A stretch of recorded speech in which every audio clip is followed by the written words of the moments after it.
Amém. Graça e a paz do Senhor Jesus, amados. Amém. Glória a Deus. Aleluia pela sua vida. Hoje é um tema meio esquisito da mensagem. Pelo menos o título da mensagem. Cuidado com as raposinhas. Mas é uma palavra de Deus para os nossos corações nesse tempo que nós estamos vivendo. Amém, amados? Glória a Deus. O texto base é Cantares 2:15, que diz: apanhai-me as raposas, as raposinhas que devastam os vinhedos, porque as nossas vinhas estão em flor. Vamos orar ao Senhor. Pai, nessa manhã nós queremos colocar nossas vidas diante do Senhor, Deus, crendo que Tu és o Espírito Santo de Deus que fala aos nossos corações, que nos exorta com amor, que nos confronta com o intuito de nos fazer melhores, Deus, de nos aperfeiçoar, de nos edificar em Ti, Senhor, e Tua verdade é que liberta, é que nos liberta, e nós queremos ser libertos pela Tua verdade, Pai, da Tua verdade dita em amor, pelo Teu Espírito Santo, que nos conduz, Senhor, sempre ao Teu caminho, a obedecer a Tua palavra, a Tua vontade, a cumprir o propósito que o Senhor tem para as nossas vidas. Que em nome de Jesus, a Tua palavra seja como espada afiada, Deus, que penetre até a divisão do espírito e da alma, que vá até o mais profundo do nosso ser, Deus, nos conduzindo ao conhecimento da verdade e nos conduzindo à libertação, Senhor. Em nome de Jesus, fala através do Teu Espírito Santo nessa manhã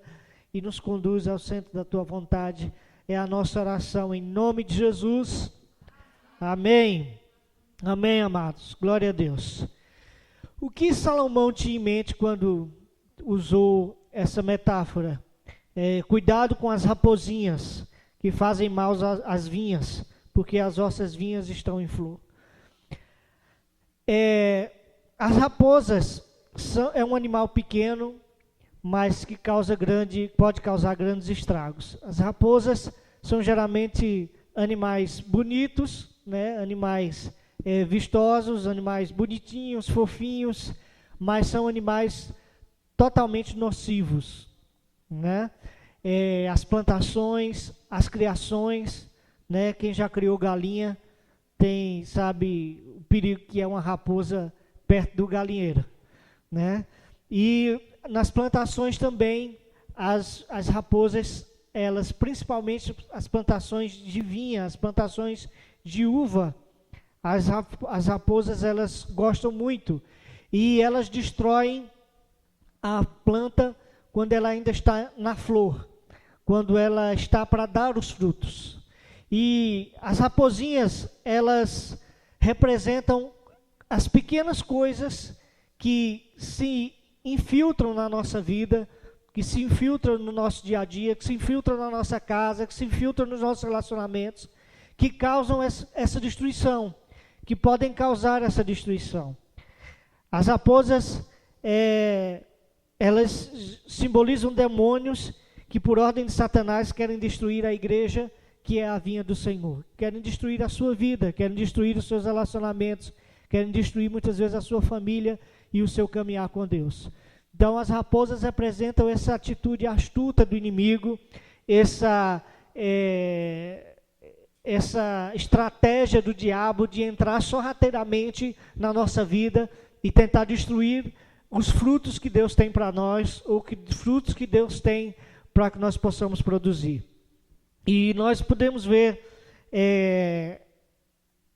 nós podíamos tratar de vários assuntos aqui a respeito de raposinhas, de áreas de nossa vida em que o diabo sutilmente entra com o intuito de destruir as nossas vidas e a nossa comunhão com Deus e com a igreja.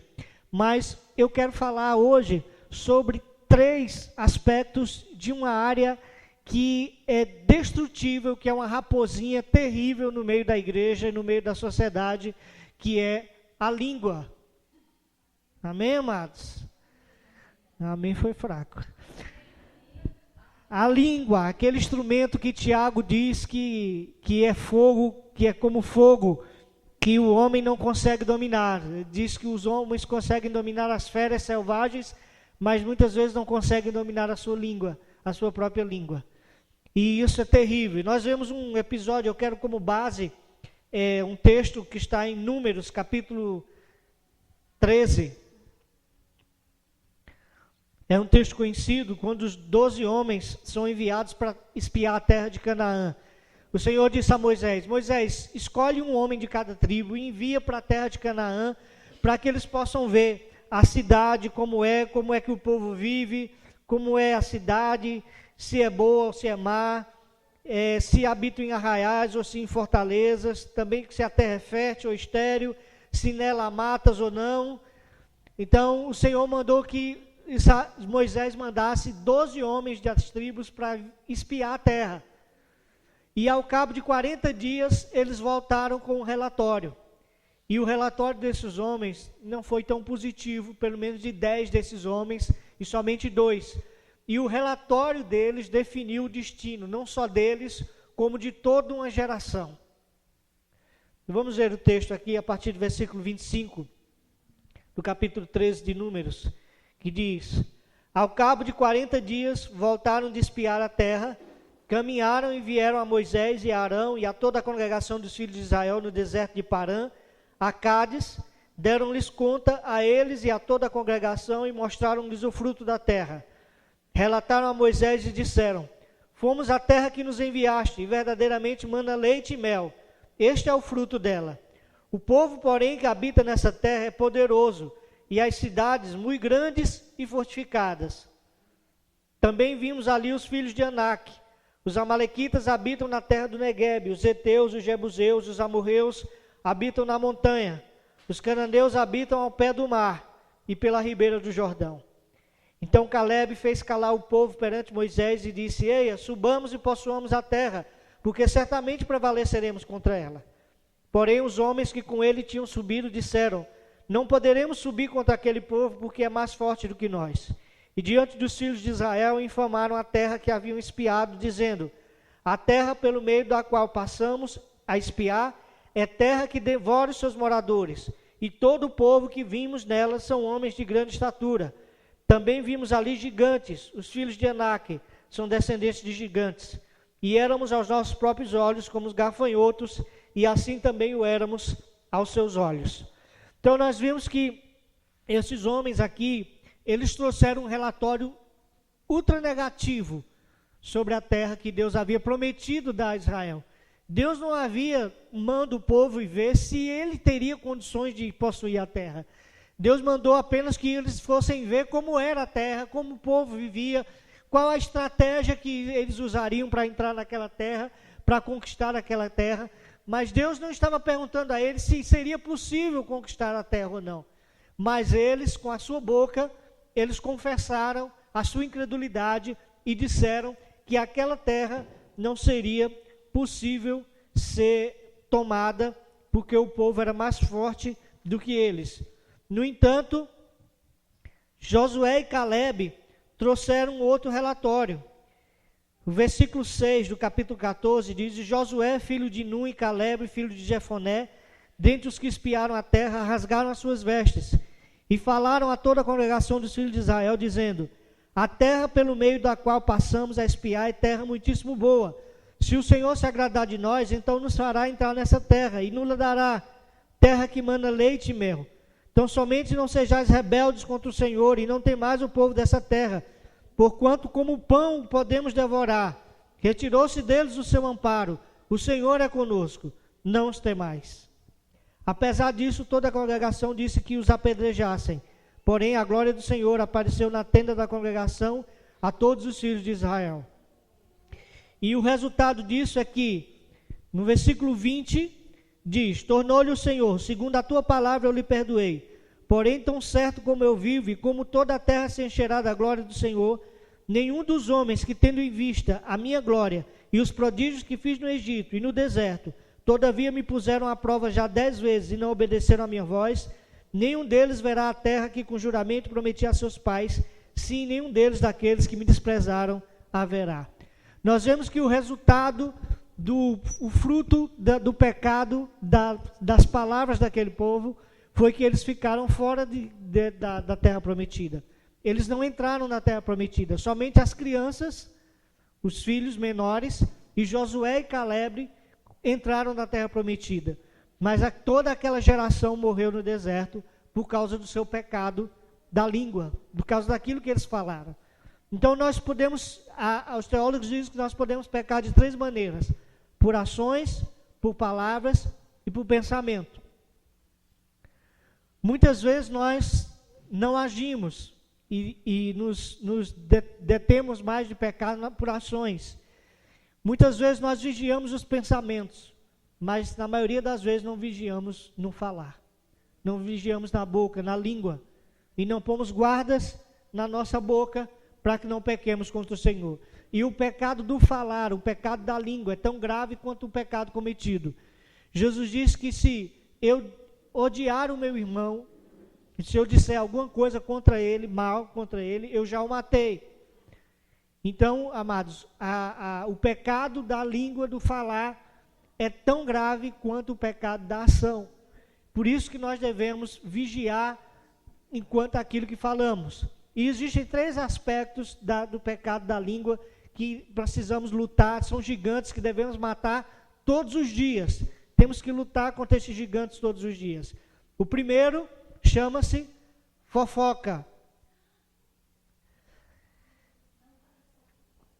Esse aqui, graças a Deus, ninguém sofre desse pecado aqui. Amém, amados? Glória a Deus por isso. A fofoca, ela está carregada de malícia, não há bondade dela. O significado de fofoca consiste no ato de descobrir uma informação sobre alguém e posteriormente contar essa informação a uma ou várias pessoas. Em muitas ocasiões, o segredo partilhado pode nem ser verdade, mas é divulgado de toda forma. Então, amados, fofoca é tudo aquilo que é falado com o intuito malicioso de difamar alguém, ou de caluniar alguém, ou de causar mal a alguém. Não existe nenhum fofoqueiro bem intencionado. Todo fofoqueiro é malicioso. Todo fofoqueiro, ele é um instrumento do diabo para causar divisão, discórdia e destruição. Quantas famílias já foram desfeitas por causa de fofoca? Quantas vidas já foram ceifadas por causa de fofoca? Quantas igrejas já foram divididas por causa de fofoca? Quantas pessoas que já experimentaram da glória do Senhor, da presença de Deus, hoje estão no mundo por causa de fofoca? Então a fofoca é um instrumento do diabo, é uma raposinha que nós devemos caçá-la todos os dias. E não devemos dar lugar a ela na nossa casa, nem na nossa mesa, nem na convivência com na nossa família. A fofoca é como as raposas que Sansão usou para queimar as vinhas dos filisteus.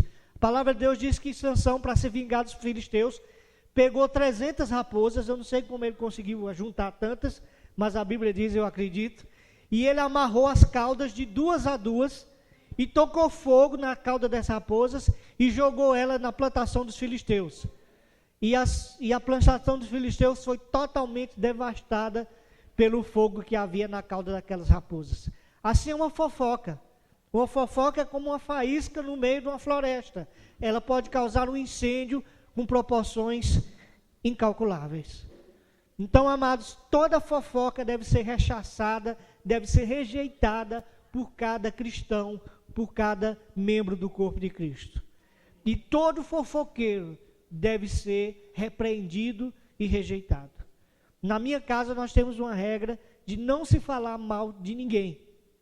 Se chegar alguém falando mal de alguém, a gente olha, aqui não se fala mal de ninguém.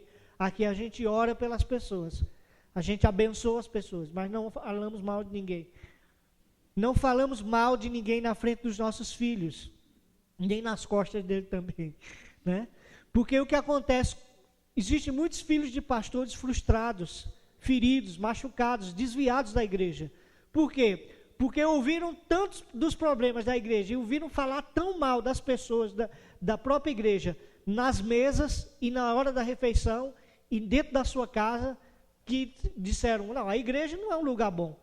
A igreja faz meu pai sofrer, maltrata minha mãe, só tem gente falsa, então eu não vou mais para a igreja. E acabam desistindo de frequentar a igreja por causa disso. E tudo isso é causado por fofoca, por comentários sem positividade, mas por pessoas que são maliciosas, por pessoas que querem causar divisão e destruição. Diz aqui num texto que eu peguei na internet, também conhecido como tititi, a fofoca prolifera em meios pequenos, como pequenas cidades, né? Quanto menor o círculo, mais a fofoca ela se espalha. E quanto menor o ambiente, mais parece que tem gente cuidando da sua vida, né? Não é verdade isso? Por isso que a igreja é um lugar que tem que ter cuidado com fofoca. E a fofoca cria-se um hábito. O fofoqueiro, ele cria um hábito de fofocar. É um vício, muitas vezes. E muitas vezes a fofoca, ela se dá por pessoas que são desocupadas, que não estão fazendo nada da vida e se ocupam em olhar a vida dos outros e cuidar da vida dos outros, né? Geralmente aquela vizinha que fica debruçada sobre a janela da casa o dia todo, não tem nada, a casa é a maior bagunça, comida para fazer, roupa para lavar, casa para varrer e ela na janela, cuidando da vida dos vizinhos. Essa é a fofoqueira de plantão, né, amados? Que Deus nos livre dela, amém? E chega, o fofoqueiro, ele sempre chega na sua casa e a frase típica do fofoqueiro é: você soube da última? É ou não é? Irmão, você sabe da última? Ele não é um telejornal, mas está sempre bem informado sobre a vida das pessoas. E ele está querendo sempre passar essa informação. Então, se tivesse uma profissão para um fofoqueiro, seria de jornalista, né? Porque ele é mestre em investigar a vida dos outros e transmitir isso para outras pessoas. Só que nós não ganhamos nada em transmitindo principalmente o mal. E principalmente a fofoca, ela sempre trata de coisas maliciosas. Ninguém faz uma fofoca para você de algo positivo, de algo bom que alguém fez. Mas sempre é de coisas negativas que aconteceram na vida da pessoa. Então a fofoca, ela não edifica em nada. Um dos objetivos do fofoqueiro é difamar outras pessoas para se sentirem superiores e importantes. Os fofoqueiros são, na maioria das vezes, pessoas de baixa autoestima e que querem se promover ou querem faz se sentir bem, ela denegrindo a imagem de outro, porque ela não suporta ver o outro tendo sucesso ou galgando coisas maiores ou melhores. Então, por isso, ela tenta destruir a imagem do outro. Um fofoqueiro gosta de achar que é uma fonte importante de conhecimento, falando muitas vezes das falhas e momentos vergonhosos de outras pessoas, sem autorização das pessoas em questão. Também é considerada fofoca quando uma pessoa não tem intenção de prejudicar a outra, mas fala dela sem o seu consentimento. Muitas vezes o irmão chega para compartilhar um pedido de oração para outro, e quando chega na igreja, todo mundo está sabendo do problema. Aí diz, mas meu irmão, era só para falar com Deus, não era para falar para Deus e o mundo, né? Mas em vez de falar só para Deus, fala para Deus e o mundo. E isso é fofoca também, amados. Se você não tem autorização de contar um segredo, de contar algo sobre a vida de alguém, se você acha que você não vai segurar isso, quando a pessoa disser, eu vou contar isso, mas não diga a ninguém, então você diga, então não me conte. Por favor, não me fale. Eu prefiro não saber. Mas o fofoqueiro é, acima de tudo, curioso. Quando alguém disser, eu tenho um negócio para te contar, ele não dorme de noite. Ele não dorme enquanto a pessoa não contar. Dá urticária nele. Ele fica se coçando até saber o que aconteceu. O curioso, ele geralmente é um fofoqueiro. Porque ele está querendo saber algo que não se diz ao seu respeito, para que possa divulgar para outros. Então isso é uma raposinha que nós devemos eliminar da nossa vida, amados. Nós vamos prestar conta a Deus da nossa vida. Não é da vida do outro, não é da vida do seu vizinho, não é da vida do seu irmão. Amém, amados? Então, queridos, Tiago diz que nós não devemos sofrer por se meter nos negócios de outro. No negócio dos outros. E muitas vezes tem gente intrometida, gente mexeriqueira, que se mete onde não é chamado, que se envolve onde não foi chamado e acaba causando fofoca e divisão e dissensão no meio da igreja. E existem, em Provérbios 6, 16 a 19, fala de 7 coisas que Deus abomina. Dessas 7, se eu não me engano, 3 falam a respeito da língua, ou falam a respeito de algo relacionado à língua. 16 a 19. 6 coisas o Senhor aborrece, e a 7ª a sua alma abomina: olhos altivos, língua mentirosa, mãos que derramam sangue inocente, coração que trama projetos iníquos, pés que se apressam a correr para o mal, testemunha falsa que profere mentiras, e o que semeia contenda entre irmãos. Então, amados, a fofoca geralmente ela é causada para semear contenda entre irmãos, para jogar um contra o outro. E isso, a palavra de Deus diz que Deus abomina esse tipo de gente, abomina quem joga irmão contra o irmão, quem causa divisão no meio da igreja, quem causa divisão no meio do seu corpo, no seu reino. Deus abomina esse tipo de atitude. Amém, amados? O que é abominável aos olhos de Deus é algo muito sério, é algo que não devemos ter na nossa vida, é uma raposinha que nós devemos cuidar para que ela não entre na nossa vinha e destrua a vinha em flor. Amém, amados? Então, a fofoca ela mata relacionamentos. Muitos relacionamentos são destruídos por causa de fofocas. Muitos casamentos foram destruídos por causa de fofocas. Muitos relacionamentos dentro da igreja são destruídos por causa de fofoca.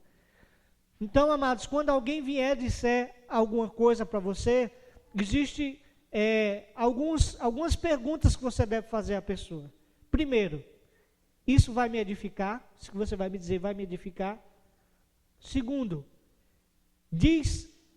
é algo que diz a mim, a meu respeito, é algo que me diz respeito? Em terceiro lugar, você tem autorização para falar isso? Porque quando alguém vier falar mal de outro para você, vier trazer uma fofoca para você, você disser, olha, eu vou dizer à pessoa que você está me dizendo isso. Se a pessoa disser, não, pelo amor de Deus, não diga não, não fale não. Então, repreenda na hora porque é fofoca. Então não me fale mais nisso. Está encerrado o assunto aqui. Porque quem fala dos outros para você, fala de você para os outros também. Ela pode sair dali e dizer para a pessoa que ela falou mal dela, que era você que estava falando mal dela. Quantas pessoas fazem isso? Puxam um assunto, jogam um veneno e saem dali e vão dizer, olha, fulano estava falando mal de você para mim. São pessoas maliciosas, são pessoas tendenciosas que existem, que se filtram dentro da igreja como raposinhas para destruir a vinha, amados. E que não devemos dar espaço a elas dentro da nossa casa. A sua casa é o seu lugar sagrado, é o seu ambiente sagrado. E só entra aquilo que você permitir entrar. Se você tem permitido pessoas entrarem dentro da sua casa para falar mal de outros, para falar mal da liderança da sua igreja, para falar mal de irmãos da sua igreja, para falar mal de pessoas, você está abrindo a porta da sua casa para maldição. Você está sendo cúmplice de pecado, que é abominável ao Senhor. Então, amados, é muito sério. A palavra de Deus diz que nós não devemos nem comer com esse tipo de pessoas. Já pensou como é sério isso? 1 Coríntios 5.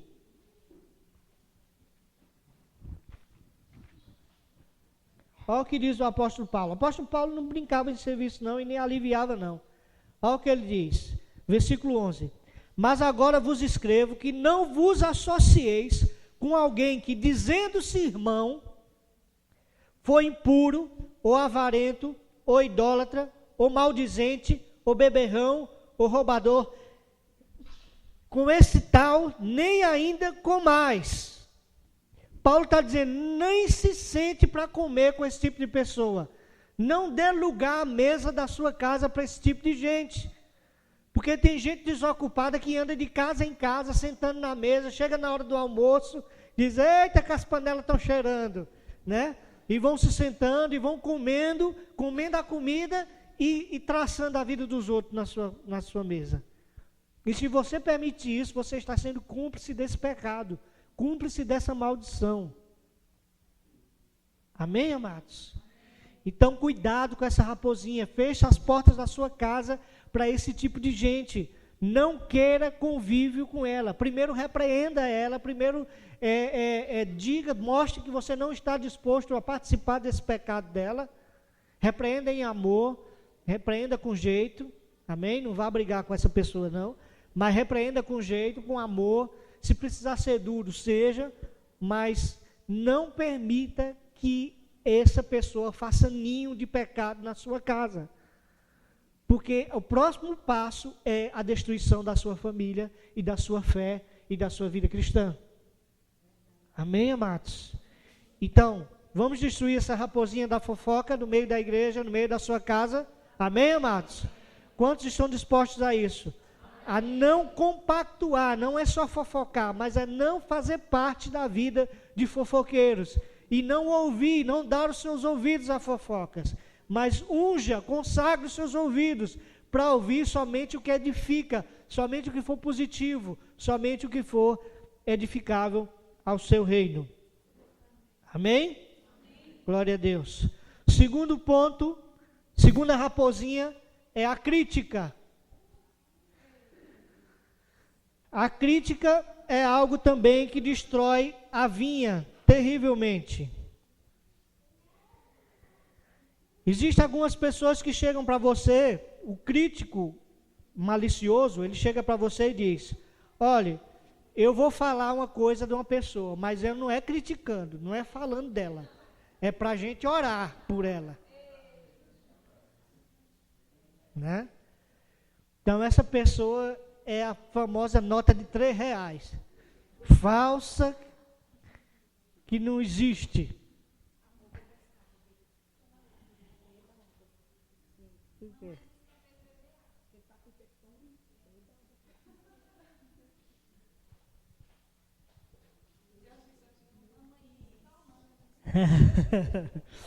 Mamãe não veio para a igreja, mas sabe de tudo que acontece aqui, né? Tem uns fofoqueiros que vão lá contar para ela. Uma raposinha que vão lá, né? Madre Teresa de Calcutá foi uma mulher muito usada por Deus. Ela disse o seguinte: as críticas não são outra coisa que orgulho dissimulado. Uma alma sincera para consigo mesmo nunca se rebaixará à crítica. A crítica é o câncer do coração. Então, existem muitas pessoas que dizem, olha, eu vou fazer uma crítica construtiva para você. Eu acredito que existem críticas construtivas, né? Algumas pessoas são taxativas e dizem, não existe crítica construtiva. Existe. Existe quando ela é feita de maneira a confrontar o seu pecado ou confrontar o seu erro em amor. Jesus, muitas vezes, ele criticou os fariseus com amor. Agora, a crítica construtiva, ela nunca é feita para destruir, como diz a palavra, construir, né? Não para destruir, não para derrubar, não para expor as pessoas, não para ofender, mas sempre para elevar o moral, para tentar fazer com que a pessoa reconheça o seu erro e se corrija, né? Muitas vezes eu recebo críticas, muitas vezes a minha esposa me critica, muitas vezes eu recebo críticas, às vezes até da minha irmã, né? Mas eu recebo isso em amor, eu sei que elas me amam, então eu recebo isso em amor. Então eu não vou ficar com raiva delas, não vou xingar elas, não vou maldizer elas, porque elas estão me criticando, porque eu sei que quem tem que estar me criticando é para que eu melhore, para que eu me aperfeiçoe, para que eu seja melhor do que o que eu sou. Mas existe a crítica destrutiva, que é para lhe colocar para baixo, que é para lhe humilhar, que é para lhe expor, que é para lhe ofender. E esse tipo de crítica nós não devemos aceitar também em nosso meio, nem dentro da nossa casa. Você quer ajudar a pessoa? Eu estou criticando para que a gente possa orar. Não, então vamos orar por ela. Não precisa criticar, não precisa falar mal, Vamos orar, simplesmente vamos orar. Então vamos ajoelhar aqui e vamos orar por essa pessoa. Mas não criticar. O crítico é aquele que se acha superior. O crítico, ele é realmente alguém que se acha no direito de ser juiz das pessoas. Ele se acha no direito de julgar o que é certo, o que é errado, o que está bom, o que está ruim. Não tem aquela pessoa que nada está bom para ele, né? Se a comida está fria, eu detesto comida fria. Se a comida está quente, eu não sinto nem o sabor da comida, tão quente que está. Se está fazendo sol, reclama porque está fazendo sol. Se está chovendo, reclama que está fazendo chuva. Se o irmão canta alto demais, reclama porque o som está muito alto. Se cantar baixo demais, reclama que está parecendo um velório. Então nada está bom para ele. Se a mensagem demora demais, é porque ela é uma espada. É comprida e chata, né? Se o pastor for curto demais, é porque ele não tem argumento. O pastor está meio sem argumento hoje. Demorou pouco na palavra, foi rápido demais, falou pouco. Então, amados, existem pessoas que são viciadas em criticar.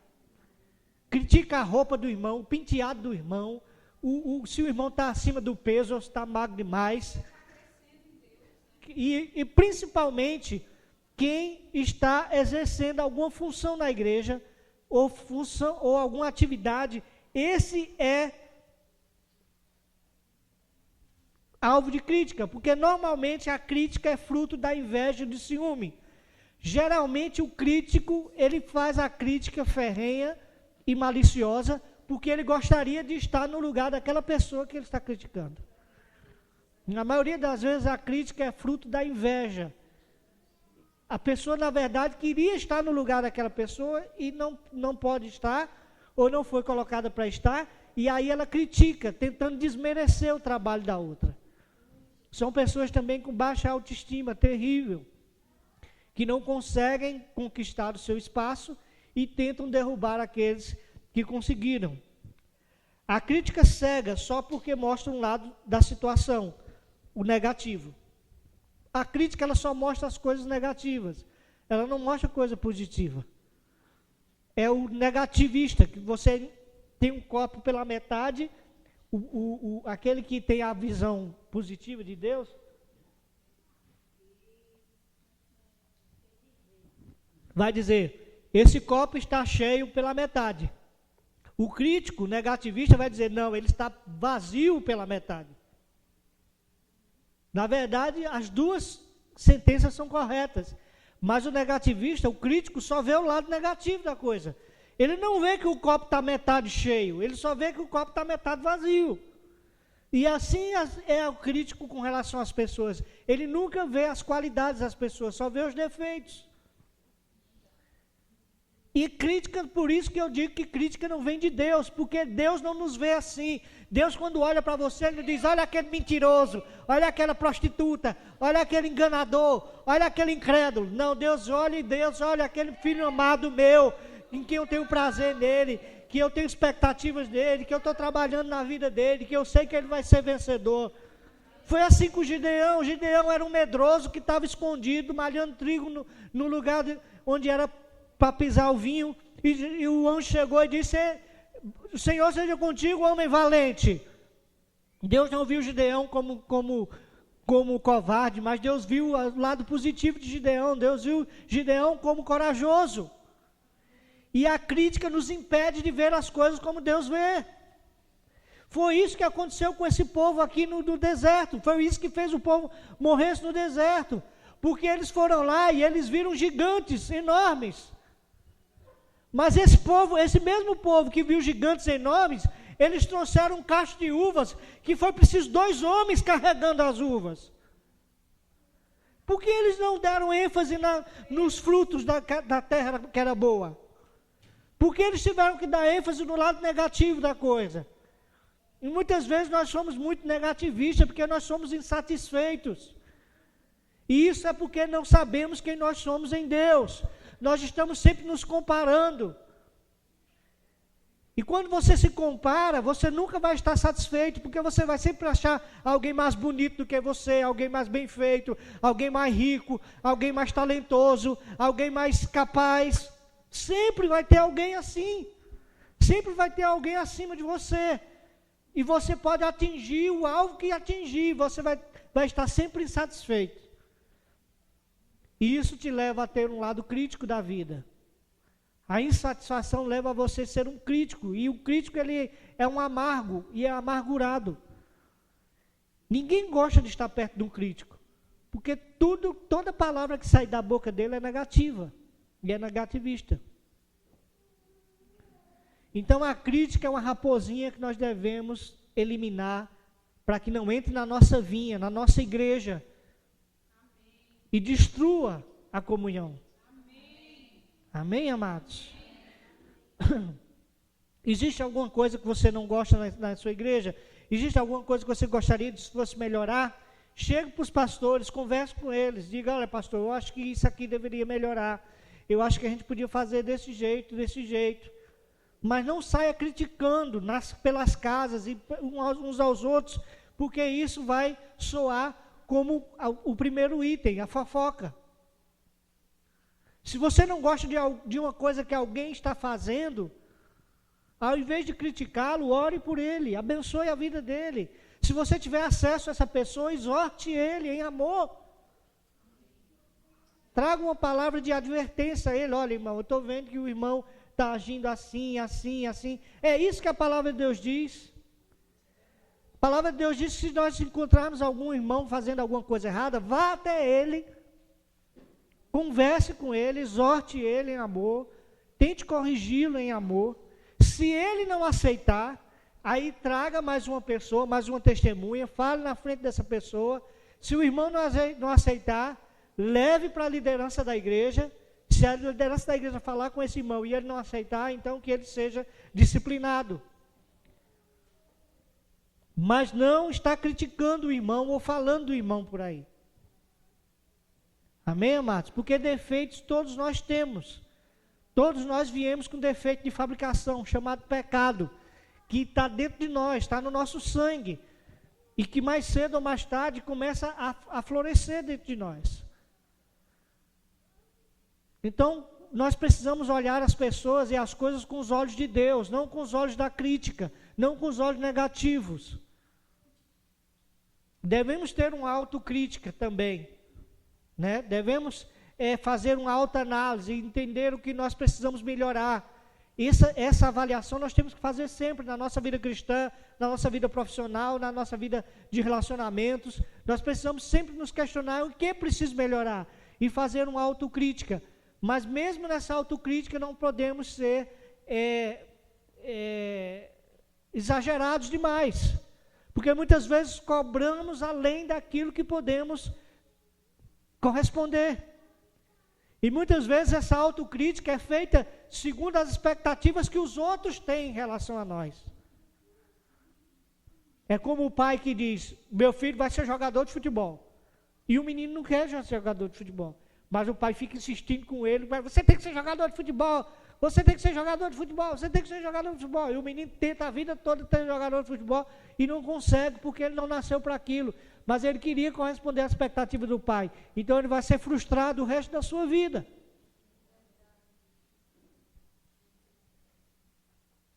Então, amados, esse tipo de raposinha nós precisamos exterminar da nossa vida. A crítica destrutiva não deve fazer parte do nosso meio. A palavra crítica vem do grego, que quer dizer, que se relaciona ao processo de purificação.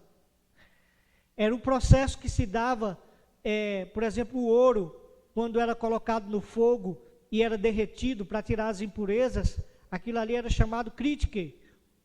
A crítica. Então a crítica positiva, a crítica construtiva, ela serve como instrumento de purificação e de aperfeiçoamento para nós. Mas a crítica destrutiva, por outro lado, serve como destruição, como minar na nossa fé, como ferimento, como orgulho e como humilhação muitas vezes. E muitas pessoas estão fora da igreja, infelizmente, por causa de críticas destrutivas, porque não foram aceitas, porque não foram criticadas, porque foram julgadas, porque agiram preconceituosamente com eles, porque o crítico muitas vezes, na maioria das vezes, é preconceituoso e se coloca no lugar de juiz, e você não é juiz. Juiz só existe um, que é Deus. Amém? E muitos irmãos querem assumir a postura de juiz ou do Espírito Santo, de convencer o outro. Eu nem sou juiz para julgar e nem sou Espírito Santo para tentar convencer o outro. E nem sou diabo para acusar. Então, guarde as suas críticas se elas não forem construtivas, se elas não forem ajudar a pessoa, se elas não forem para elevar e para edificar as pessoas. Alguém já disse que se você não tem uma coisa boa, positiva para falar, é melhor que fique calado. E muitas vezes é melhor mesmo. Para que não destrua vidas nem relacionamentos por causa de uma palavra. Existe 3 coisas que não voltam mais. O dia de ontem que passou, uma seta que é lançada do arco e uma palavra que foi proferida. Certa vez uma pessoa soltou uma calúnia contra um homem de Deus, contra um filósofo. E essa calúnia espalhou-se por toda a cidade. E de repente toda a cidade estava acreditando naquela mentira. E o filósofo foi a julgamento e provou a sua inocência. E a pessoa que criou a calúnia foi para o filósofo e pediu desculpa a ele. Eu queria lhe pedir perdão por causa da calúnia que eu fiz contra você. Realmente eu errei, eu pequei. E o filósofo disse, eu te perdoo, mas eu quero te mostrar uma coisa. E ele subiu em cima de um primeiro andar e pegou um travesseiro de penas e abriu o travesseiro e jogou aquelas penas lá do primeiro andar. E ele disse, assim como seria impossível eu juntar essas penas, também será impossível corrigir o mal que você me fez. Porque o boato, a calúnia, a crítica, ela serve como combustível no meio de um incêndio. Quando você solta isso, amado, não tem mais como segurar. Então é melhor você vigiar aquilo que a sua boca diz, vigiar aquilo que você fala, do que depois tentar remediar e não poder mais. Amém, amados? Não dê lugar a pessoas críticas dentro da sua casa. Pessoas que gostam de criticar outros, de falar mal da liderança. Não aceite esse tipo de gente dentro da sua casa. Não aceite esse tipo de comportamento no meio do seu relacionamento. Porque você está sendo cúmplice de um pecado que vai trazer maldição para a sua vida, para a sua família, para a sua casa, e que vai respingar em você. Amém? Em terceiro e último lugar, murmuração. Graças a Deus nós não temos também ninguém que murmura aqui. Amém, amados?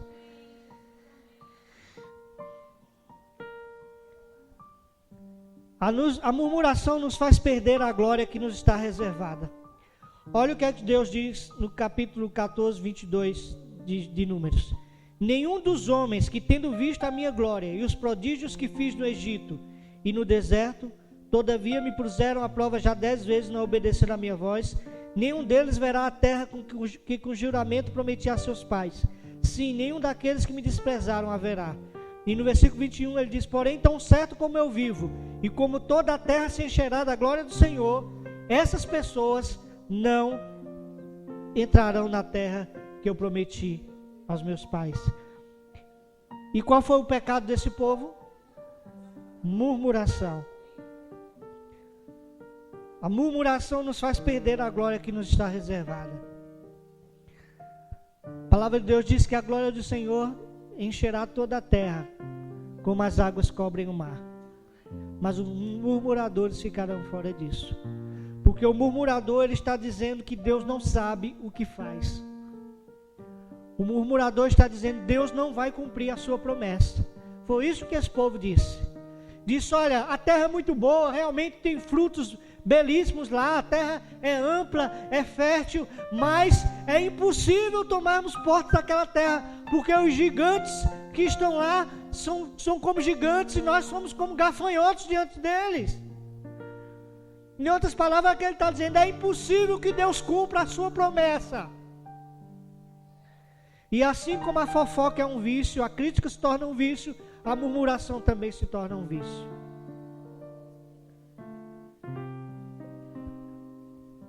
Murmurar significa soltar queixumes, lastimar-se em voz baixa, censurar ou repreender disfarçadamente em voz baixa, falar contra alguém ou algo, conversar difamando ou desacreditando, apontar falsas, conceber mau juízo, é o oposto de louvar e de agradecer.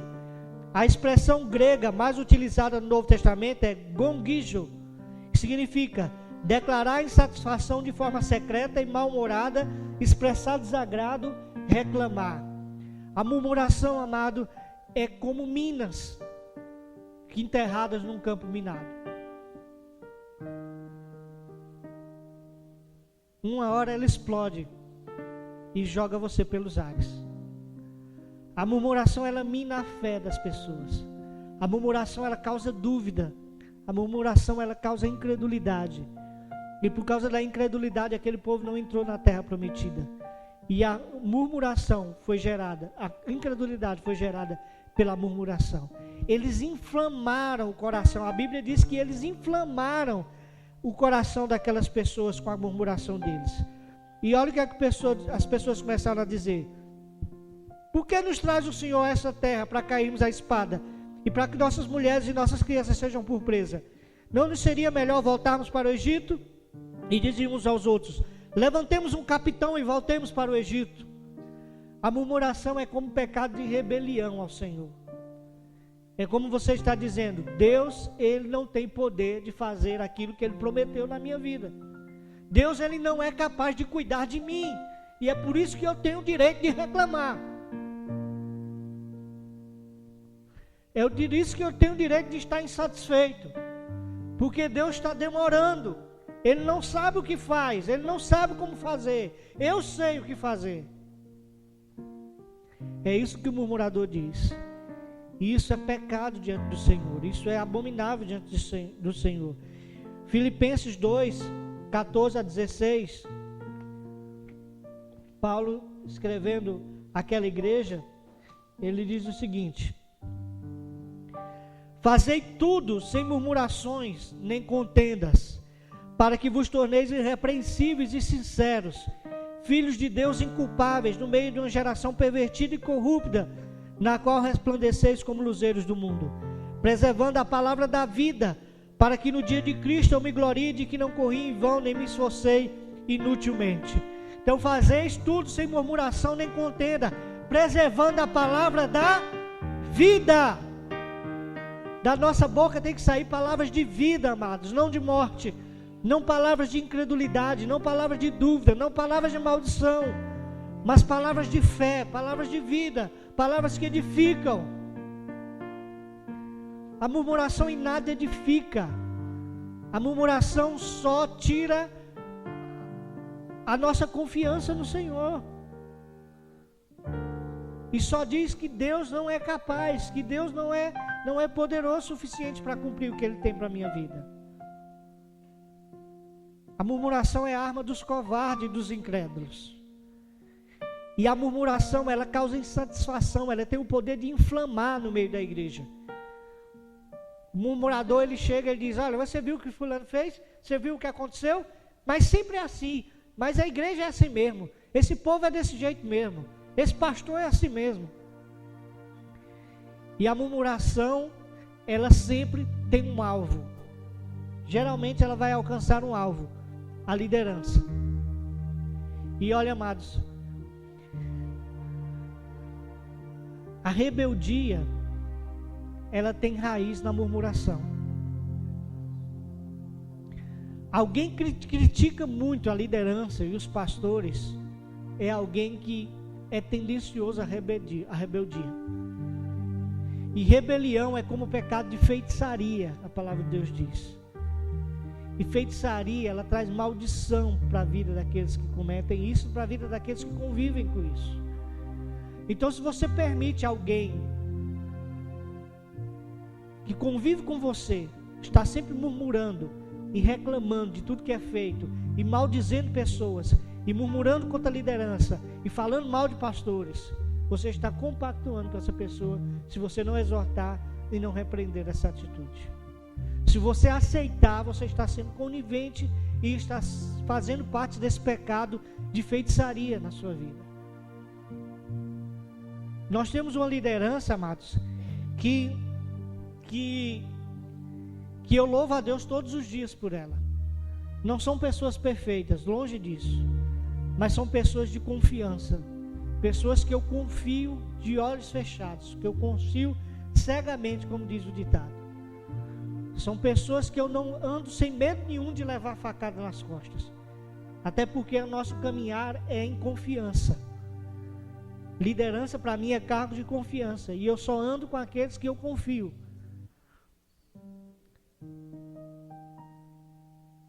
E amados, se alguém falar mal da liderança da sua igreja, antes de acreditar no que se está ouvindo, procure saber se é verdade. Procure essa pessoa que foi alvo dessa crítica, algo dessa murmuração, algo dessa fofoca, e procure saber a veracidade. Se alguém chegar para dizer, olha, pastor fulano estava falando mal de você, não acredite sem saber se é verdade. Muitas pessoas retêm a murmuração, a fofoca, a crítica, a maledicência como verdade, e colocam aquilo como seta no seu coração, e deixam que aquela raposinha entre na sua vinha e destrua. Procure saber a verdade daquilo. O murmurador, o crítico, o fofoqueiro, ele sempre tem uma arma. Ele diz, olha, pastor, tem um bocado de gente reclamando disso. Tem um monte de gente que está insatisfeito com isso. Aí você vai dizer, quem é esse monte de gente? Quem é esse bocado de gente? Não posso dizer o nome não. Na maioria das vezes é mentira. É ela que não está satisfeita, ou ela que não está gostando disso, e está querendo criar aquela situação. E muitas vezes chegam para você e dizem, olha, tinha um monte de gente falando mal de você. Na verdade, às vezes era ela mesma que estava falando mal de você para outras pessoas. Então o fofoqueiro, o crítico, o murmurador são como víboras. Ficam esperando a vítima para dar o bote, para lançar o seu veneno. E o veneno ele mata a vinha. E destrói a vinha ainda em flor, quando ela está pronta para frutificar. E impede de você frutificar, impede de você crescer em Deus. Se você der lugar a esses venenos, se você der lugar a esses mexericos, a essas murmurações, a essas críticas, a essas fofocas, você vai cair na fé, você vai destruir, isso vai destruir a sua fé, isso vai destruir a sua comunhão com Deus, isso vai fazer você se voltar contra pessoas que nem sabem o que está acontecendo. Quantas vezes nós vemos algumas pessoas indiferentes conosco, que não sabemos o que está acontecendo, depois nós sabemos, foi alguém que foi falar mal da gente para elas. E o diabo, ele tem esses demônios próprios para fazer isso dentro da igreja. E eles estão procurando brechas para entrar em corações e em mentes e destruir relacionamentos. E dividir a igreja, causar dissensão, causar destruição no reino de Deus. E os nossos ouvidos precisam ser consagrados, o nosso coração e a nossa mente precisam ser santificados para não darmos lugar às setas do inimigo. Mas devemos combater com o escudo da fé todos os dardos inflamados do maligno, toda mentira, toda palavra maldita que vem contra nós ou contra alguém, nós precisamos combater e precisamos refutar isso. Precisamos rejeitar.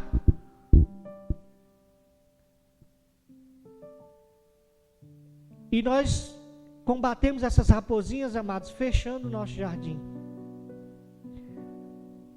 O pecado entrou no mundo porque Adão, ele não cumpriu a sua função. Deus, quando criou o homem, disse: olha, eu criei todas as coisas e coloquei você no jardim para o guardar e o cuidar. De alguma maneira Adão descuidou e deixou que a serpente entrasse no jardim. E existe uma pergunta que é até o título de um livro, diz: onde estava Adão quando Eva foi tentada? De alguma maneira ele estava distraído, de alguma maneira ele não estava na sua posição, não estava em guarda, mas ele deixou a sua mulher sozinha. E o que é mais grave, ele deixou que a serpente entrasse no jardim, e isso trouxe destruição para toda a humanidade. Para que uma floresta seja incendiada, basta uma fagulha, uma faísca, para começar o incêndio. Para que a sua fé seja minada e o seu relacionamento com Deus, com os irmãos e com os seus pastores seja destruído, basta que você dê lugar a uma semente maligna que o diabo queira plantar na sua mente ou no seu coração. Então vamos vigiar, vamos colocar portas no nosso coração, portas nos nossos ouvidos, portas nas nossas mentes. Vamos fechar o nosso jardim para que essas raposinhas não entrem e não destruam as nossas vinhas. Em nome de Jesus. Amém, amados? Glória a Deus.